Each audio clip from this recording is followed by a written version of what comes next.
नमस्कार दोस्तों, आप सभी का स्वागत है हमारे YouTube channel BCS basic physics में। आज के इस वीडियो में हम कक्षा 11 का टॉपिक ले रहे हैं। आज का जो हमारा टॉपिक है वो NCERT की पाठ्य पुस्तक के चैप्टर 6 के कार्य ऊर्जा एवं शक्ति से है परिवर्ती बल द्वारा किया गया कार्य, कि यदि एक वेरिएबल फोर्स है और उस वेरिएबल फोर्स द्वारा किया गया कार्य कितना होता है वो यहाँ पर हम फाइंड आउट करेंगे। दोस्तों हम ये कंसीडर कर लें, मान लें कि हमारे पास में जो बल है वो वस्तु को एक बिंदु से दूसरे बिंदु तक ले जाता है। मैं यहां पर जो वस्तु को ले जाने का पथ है वो आप लोगों के सामने रख देता हूं। ये बिंदु A है और ये बिंदु B है कि एक परिवर्ती वेरिएबल बल लगता है जिसके अधीन जो वस्तु है वो बिंदु A से B तक विस्थापित हो जाती है। हम ये कंसीडर कर लेंगे कि किसी एक स्थिति में जो बल लगता है वो हम ज्ञात कर लेंगे, बल के अधीन जो कार्य है वो ज्ञात कर लेंगे। फिर हम संपूर्ण A से B तक जो विस्थापन है उसमें किया गया कार्य ज्ञात कर लेते हैं। दोस्तों सर्वप्रथम हम इस A से लेकर B तक का जो पथ है उसको छोटे छोटे अल्पांशों में विभाजित कर देते हैं। दोस्तों जो पहला अल्पांश है, इस स्थिति के अंदर जो बल लगता है उस बल की डायरेक्शन हम इधर ले लें तो यहां पर जो विस्थापन और जो बल है वो उनके बीच का जो एंगल है वो यहां पर हम देख लेंगे। जो बल है दोस्तों उसको हम F1 से कह दें और जो विस्थापन है उसको हम डेल्टा R1 से कह दें। यदि इसको वेक्टर के रूप में लिखें तो इसको भी आप वेक्टर के रूप में पुट कर सकते हैं। तो हम जो पथ A से B तक है उसको अल्पांशों में विभाजित कर देंगे और उन अल्पांशों को हम delta R1, delta R2, delta R3 इस तरीके से लिखेंगे तथा इन अल्पांशों के अंदर कि इन अल्पांशों की स्थिति में जो बल है वो हम कंसीडर कर लेंगे कि F1, F2, F3 इस तरीके से काम करता है। तो पहला विस्थापन देने में किया गया कार्य ज्ञात करेंगे, फिर हम इसी तरीके से संपूर्ण कार्य ज्ञात कर लेंगे। एक एक करके यहां पर हम थ्योरी पुट करते हैं। देखिए दोस्तों कि माना परिवर्ती बल के अधीन, माना परिवर्ती बल के अधीन किसी वस्तु को A से B तक विस्थापित किया जाता है। A से B तक विस्थापन दिया जाता है। A से B तक विस्थापन दिया जाता है। दोस्तों A से B तक उसको विस्थापन देते हैं। अब यहां से हम ये कंसीडर कर लें कि जो A से B तक का जो विस्थापन है, A से B तक इसको जब विस्थापित करते हैं तो इस पथ को हम डेल्टा R1, डेल्टा R2 अल्पांश विस्थापनों में विभाजित कर लेते हैं। तो देखिए दोस्तों यहां पर पथ A से B तक जो हमने पथ लिया है AB को अल्पांश विस्थापन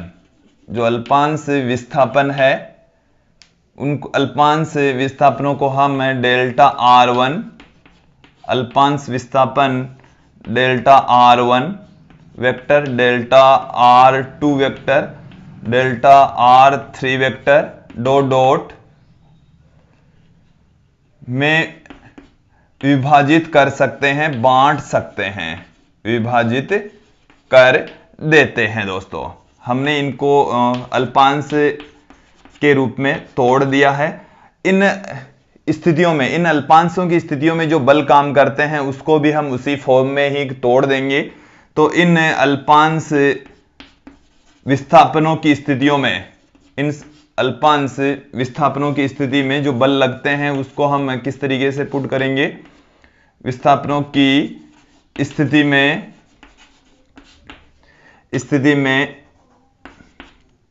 क्रमशः F1 vector, F2 vector, F3 vector dot बल कार्य करते हैं। दोस्तों फिर देखिए दोस्तों हमने ये स्पष्ट कर दिया है कि जो A से B तक का जो पथ है वो छोटे छोटे अल्पांशों से मिलकर बना हुआ है और छोटे छोटे अल्पांशों से मिलकर फिर हम एक अल्पांश विस्थापन देने में किया गया कार्य ज्ञात करेंगे। फिर सभी विस्थापनों में जो सभी विस्थापन देने में किया गया कार्य ज्ञात कर लेंगे। फिर टोटल कार्य हम ज्ञात यहां पर कर लेंगे। तो प्रथम विस्थापन देने में किया गया कार्य, प्रथम विस्थापन देने में किया गया कार्य, प्रथम विस्थापन देने में किया गया जो कार्य है दोस्तों, उसको हम W1 से पुट कर दें, जो कि F1 vector dot delta R1 vector से लिख सकते हैं। आप इसको F1 डेल्टा R1 cos θ1 से भी लिख सकते हैं कि F1 और डेल्टा R1 के बीच का जो एंगल है उसको यदि आप θ1 लें तो θ1 से पुट कर देंगे। अब हम बात करेंगे इसी प्रकार से दूसरा विस्थापन देने में जो किया गया कार्य है वो आएगा F1 डेल्टा R2 cos θ2। इसी तरीके से ही अंत तक हम विस्थापन देंगे तो हमारे पास में टोटल कार्य आ जाएगा।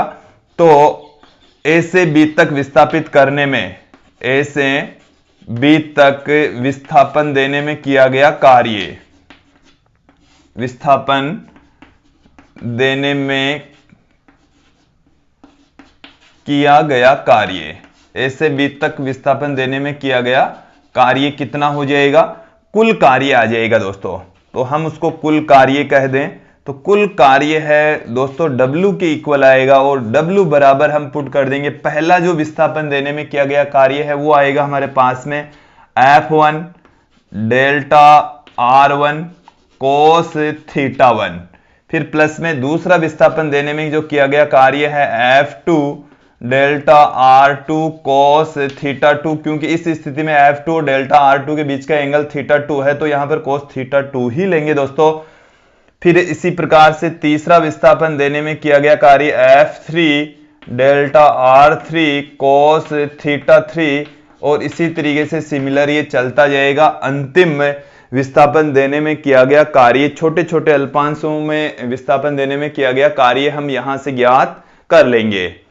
दोस्तों इनको हम इस तरीके से भी पुट कर सकते हैं, आप देख लेंगे एक बार। इसको सदिश की फॉर्म में, अदिश गुणा के रूप में इसको पुट कर देंगे हम F1 vector dot delta R1 vector, फिर प्लस में F2 vector plus dot delta R2 vector, फिर plus F3 vector dot delta R3 vector. इसी तरीके से ये सिमिलर चलता चला जाएगा।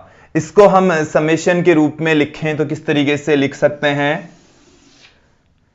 इसको यदि समेशन के रूप में लिखें तो दोस्तों इस तरीके से लिखा जा सकता है, summation I equal to 1 to जितने भी टर्म्स हैं इसमें उतनी आ जाएगी Fi vector dot delta I vector से इसको पुट कर सकते हैं। cos थीटा वाली फॉर्म में रखें तो cos थीटा वाली फॉर्म में भी इसको रखा जा सकता है। इसको इस तरीके से भी हम लिख सकते हैं कि summation I equal to 1 to n Fi delta RI cos theta I, इस तरीके से। ये और ये सिमिलर है क्योंकि यहां पर डॉट हटेगा तो cos थीटा I आ जाएगा दोस्तों।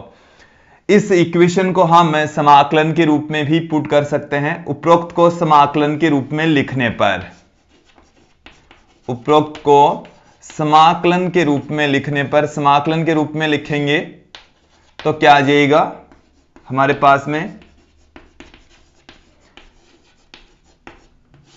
देखिए दोस्तों इसको समाकलन के रूप में लिखेंगे, समेशन और समाकलन में, समेशन और समाकलन दोनों ही योग के रूप होते हैं। यदि कार्य हम सतत रूप से कर रहे हैं, सतत रूप से यदि क्षेत्रफल, लंबाई या आयतन ज्ञात करते हैं तो समेशन को हम इंटीग्रेशन में कन्वर्ट कर सकते हैं। तो यहां से हमने इंटीग्रेशन में इसको कन्वर्ट कर दिया A से B तक।